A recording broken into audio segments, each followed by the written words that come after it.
Ada truk itu, tulisannya keren banget itu. Ojo dolenan barang sing nyelempit. Enake sak menit sengsarane sundul langit. Ojo dolenan barang sing nyelempit. Enake sak menit sengsarane sundul langit. Nah ini sama. Jangan karena nikmat di dunia ini kita cintai betul, terus menjadikan perjalanan kita yang begitu panjang itu sengsara. Kalau mau sholat nggak usah bayar, puasa juga nggak usah bayar, haji juga hanya bagi yang mampu. Anehnya banyak yang ogah kan gitu kan. Roma pinter banget. Uang kalau untuk kebaikan mana? Pak nggak mau. Tapi kalau untuk yang lain, kalau mau melacur, harus pakai uang. Kalau mau berjudi, harus pakai uang. Mau haram-haraman, harus pakai uang. Mau mabuk-mabukan, harus pakai uang. Ternyata jalan ke neraka mahal harganya, walaupun mahal anehnya akeh sing karep kan gitu.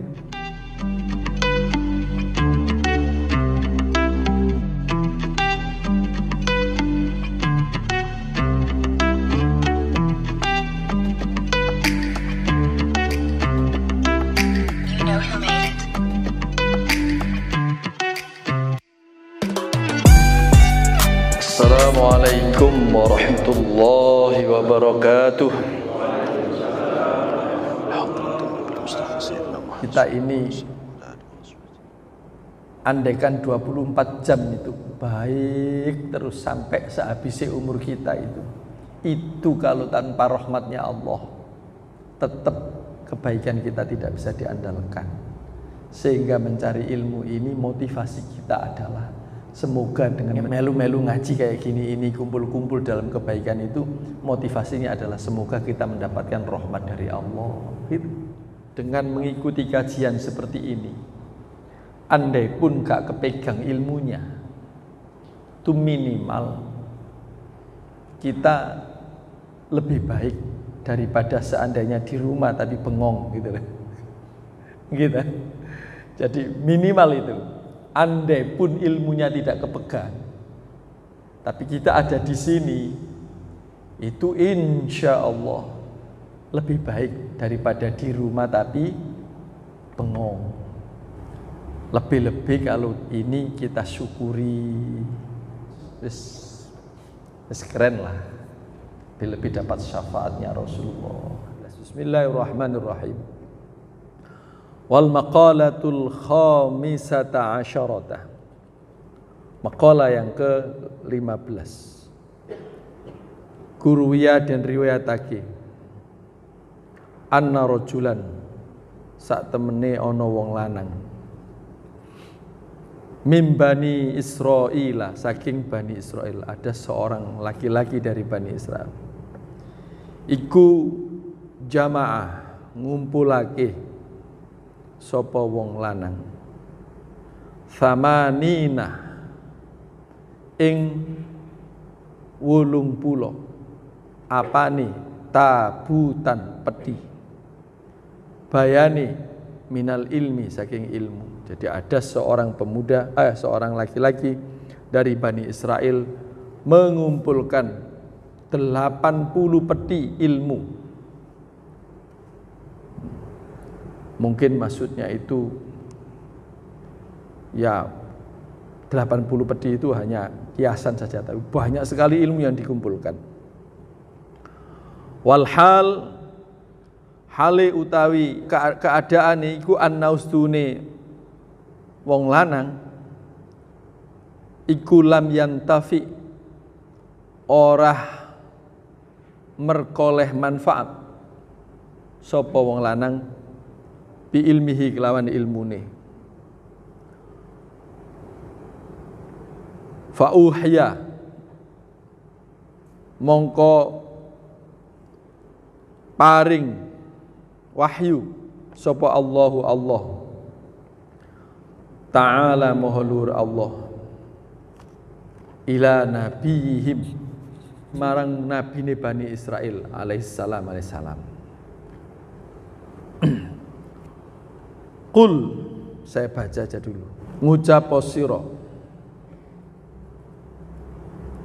lihadzal jami maring ikilah kang den kumpulake ailitil kal kutubi tegese marang mengkono-mengkono kitab. Lau jami'ta lamun ngumpulake sira kathiron ing akeh bayani minal ilmi saking ilmu lam yanfa mongko ora manfaati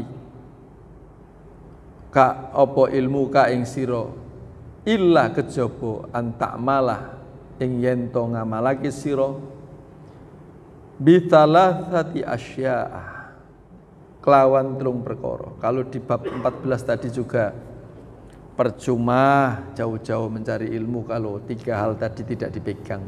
Ini juga begitu. Percuma buku-buku, kitab-kitab dikaji tapi kalau tidak dimanfaatkan. Mathalul ladzina hummilut taurata thumma lam yahmiluha kamathalil himari yahmilu asfara bi'sa mathalul qaumil ladzina kadzdzabu biayatillah wallahu la yahdil qaumadz zalimin. Percuma illa an ta'mala bi thalathati asya'a kecuali dengan mengamalkan 3. Apa 3 tadi? Pertama, la tuhibbu ojo seneng sira ad-dunya ing dunia ai tegese mata'aha kesenengane dunia. Karena dunia ini kalau dihitung dengan akhirat cuma sebentar. Jangan yang sebentar ini kemudian menyengsarakan kita di perjalanan yang sangat lama itu.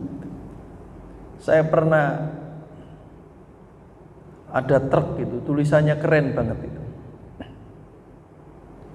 Truk itu tulisannya pesennya kayak gini, cuma truk itu rodok-rodok gitu. Kalau ini kan kitab, tapi isinya sama. Di tulisan truk itu begini, ojo dolenan barang sing nyelempit, enake sak menit sengsarane sundul langit. Ojo dolenan barang sing nyelempit, enake sak menit sengsarane sundul langit. Nah ini sama. Jangan karena nikmat di dunia ini kita cintai betul, terus menjadikan perjalanan kita yang begitu panjang itu sengsara.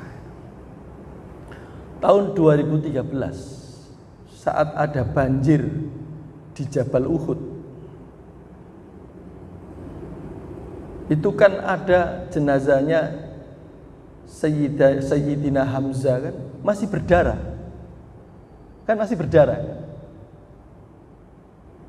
Padahal sudah 13 abad tahun yang lalu itu kejadiannya. Nah, itu membuktikan bahwa sehari di akhirat sama dengan 1000 tahun di dunia. Bahwa itu kejadian kalau dalam hitungan akhirat masih hitungan hari gitu. Sehingga waktu ditemukan itu jasadnya masih berdarah, darahnya masih seger gitu. Kenapa kok ditunjukkan seperti itu oleh Allah? Biar kita tambah yakin gitu maksudnya. Jadi percuma kalau kita mempunyai ilmu banyak tapi kepincute nemen terhadap kenikmatan dunia. Karena ilmu sudah memahamkan kepada kita, minimal seperti itu tadi. Ilmu telah menyampaikan informasi kepada kita bahwa sehari di akhirat sama dengan 1000 tahun di dunia. Ilmu. Oh iya, berarti saya jangan kepincut kenikmatan sedetik yang membuat saya di sana sengsara lama, kayak gitu kan?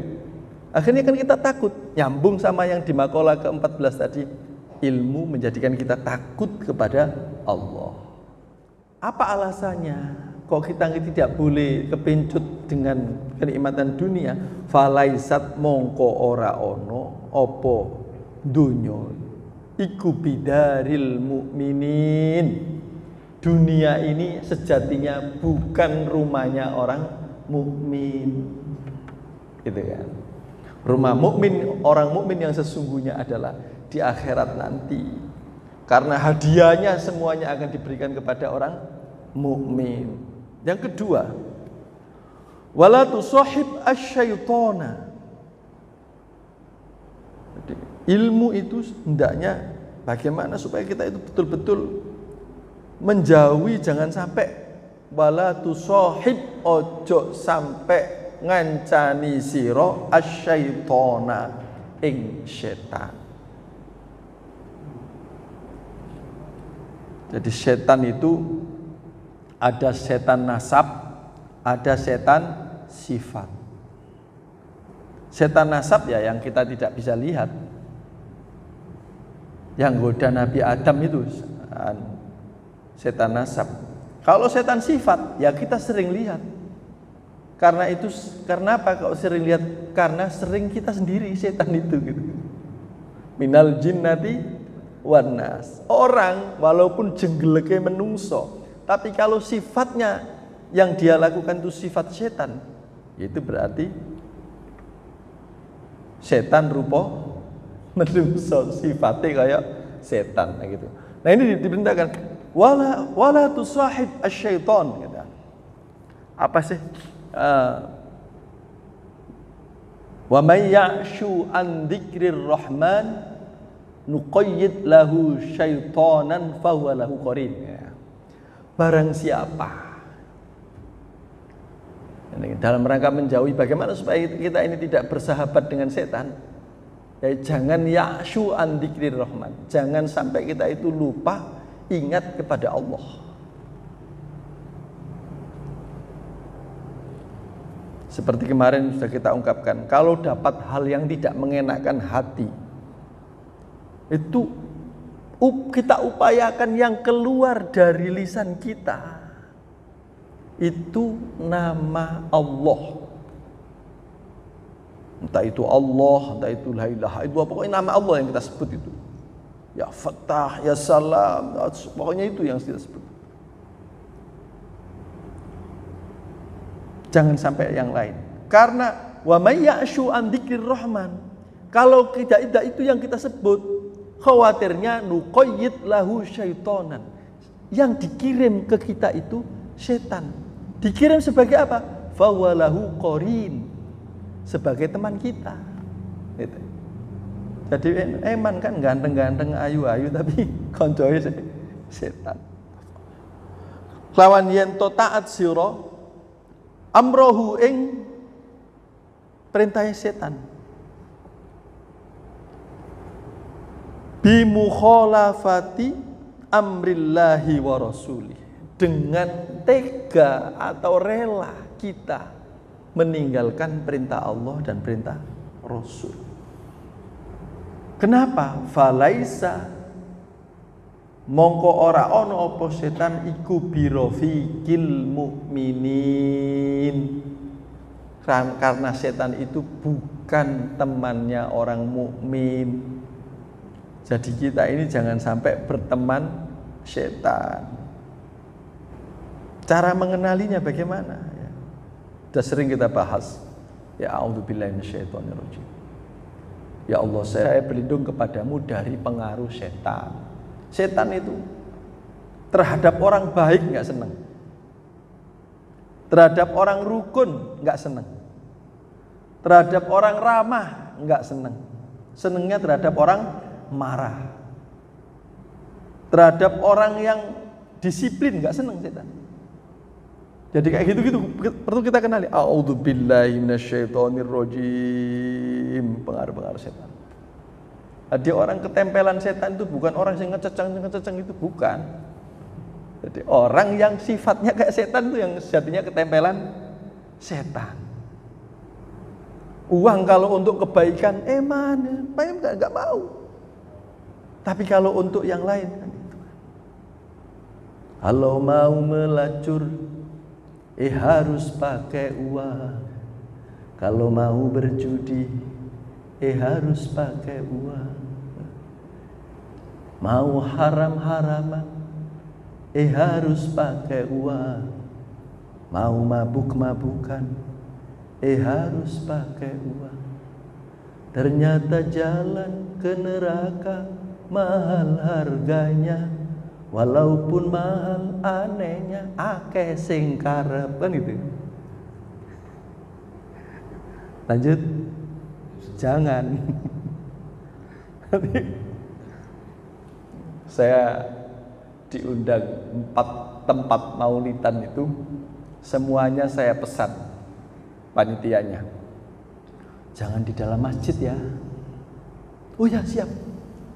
Kalau di dalam masjid saya nggak kepingin nyanyi, itu canggung kabeh. Siapa? Jadi di 4 tempat itu sudah saya pesan supaya ada panggungnya di luar. Jadi kalau mau sholat nggak usah bayar, puasa juga nggak usah bayar, haji juga hanya bagi yang mampu. Anehnya banyak yang ogah kan gitu kan. Roma pinter banget. Sama ini kan gitu. Falaisa birafiqil mu'minin. Aili anna syaiton iku laisa rafiqan lahum diana. Kalau hak temene setan iku laisa ora ono apa setan iku rafiqan sebagai teman lahum kanggone wong mukmin. Wala tu'dzi ahadan.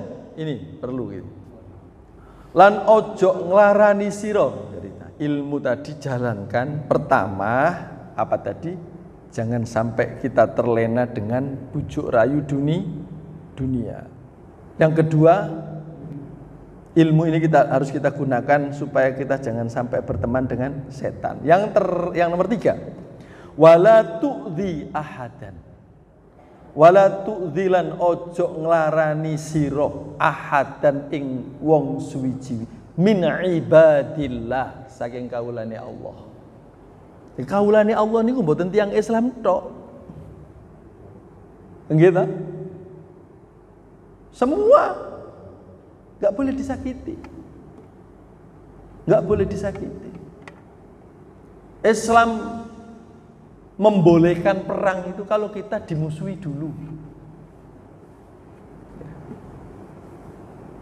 Ud'u ila sabili rabbik bil hikmah. Yang disebut bil hikmah itu satu dengan ilmu. Bil hikmah itu dengan doa. Bil hikmah itu bisa juga dengan kesaktian. Bagaimana berdakwah itu dengan ilmu. Jadi bukan dengan ngelarani. Bukan dengan ngelarani. Seperti gayai Wahabi itu.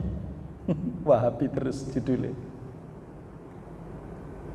Kalau kita mukul tikus, saya tanya, antara kita pakai tongkat dengan pakai pipa atau selang, gampang dapat yang mana?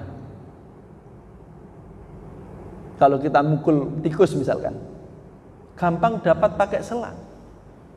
Kalau orang zaman dulu ngejar ular, mukul ular, itu pakai carang. Karena carang itu elastis, cekak, kena. Bukan karena carang tadi sakti, bukan. Dakwah juga begitu. Antara pipa dengan tongkat, ini sama-sama kerasnya. Tapi yang ini pakai lentur. Nah itu namanya hikmah. Dengan hikmah kan. Di Den Haag itu Belanda ya. Di perpustakaan sana ada bukunya orang Jawa. Judulnya Kesaktiane Kiai Jawa. Judulnya bahasa Jawa. Di situ banyak, antara lain disebutkan dulu waktu Banjar, Kalimantan ya, Banjar ya. Itu mau diserang Kutai Kartanegara, Kutai, kerajaan Kutai. Itu Banjar minta bantuan ke Raden Fatah yang ada di Kudus ya. Itu. Minta bantuan. Raden Fatah jawab, ya saya bantu, tapi ada syaratnya. Asal sampean mau masuk Islam, raja Banjarnya tadi. Oh ya, yang penting saya nggak dikalahkan oleh Kutai. Tapi begitu Raden Fatah hanya mengirimkan satu kiai saja untuk menghadapi Kutai. Karena kiai tadi sakti, kan tadi judulnya Kesaktiane Kiai Jawa.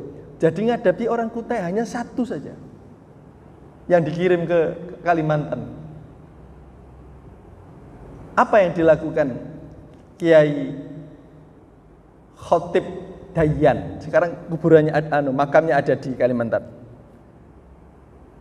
Kiai Khotib Dayan itu hanya begini saja. Sampean katanya mau masuk Islam, ini udah mau ada serangan dari Kutai kok sampai nggak masuk Islam. Ya udah, nanti ditunda-tunda. Karena ditunda dia lumpuh. Begitu lumpuh, ya sampean nggak segera masuk Islam, sampean syahadat toh. Digitukan sama Kiai Khotib Dayan tadi. Begitu asyhadu alla ilaha illallah, sembuh rajanya. Begitu sembuh, kan itu ajaib. Orang Banjar jadi banyak yang masuk Islam. Karena banyak masuk Islam, dalam rangka menghadapi serangan Raja Kutai, semuanya berzikir. Sekarang saya mimpin, lebih saja berzikir. Jadi Kutai nyerang dihadapi dengan berzikir saja. Apa yang terjadi? Seluruh peralatan di rumahnya orang-orang itu yang lari mengejar tentara pasukan Kutai. Nah itu ada di buku Kesaktiane Kiai Jawa. Jadi bil hikmah itu dengan ilmu, dengan doa, syahadat, dengan banyak lah. Kita menghadapi gonjang-ganjingnya negeri ini juga, ya minimal dengan doa lah. Dengan doa kita masih insya Allah masih mujarab. Jaga lisan, dasarnya takut kepada Allah. Kita berdoa, insya Allah mujarab. Jangan menyakiti. Wala tu'dhi ahadan min ibadillah.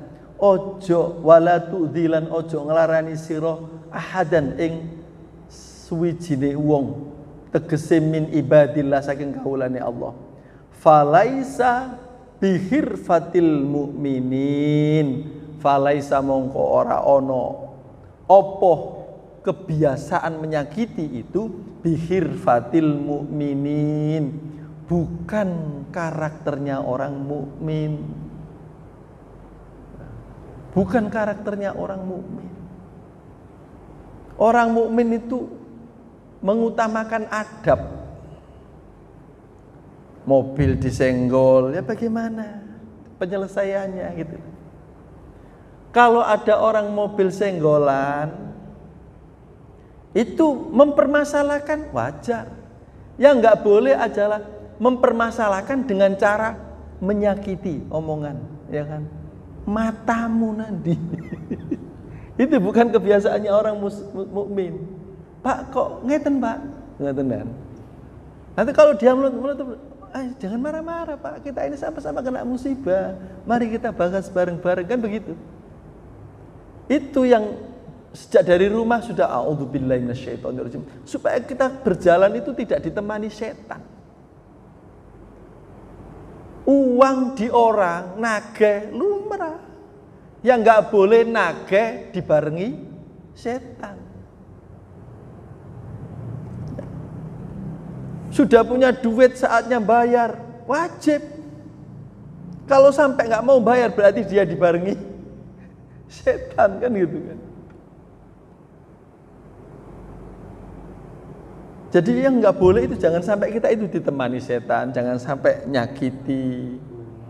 Gitu. Karena kita ini menyakiti itu laisa bihirfatil mu'minin, ditegaskan. Bukan karakternya orang mukmin. Kalau sampean punya pendapat merasa benar silakan, tapi jangan sampai menyalahkan. Siapa sing jenggote dawa Jawas? Siapa sih? Siapa? Nah itu Yazid ya. Yazid Jawas. Masa dhewe luwih pinter timbang Imam Syafi'i kan enggak kan? Ono wong tak buatek jenggote. Ngawur banget ya. Terus moga-moga negeri ini segera menerbitkan aturan untuk melarang Wahabi karena itu merusak.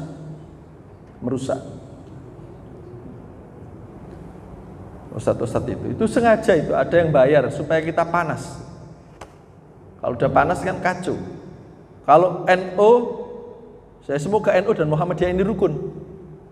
Karena NU dan Muhammadiyah kalau udah berhasil diadu oleh orang mereka itu, ya udah kacau negeri ini. Gitu ya. Sudah isak ya.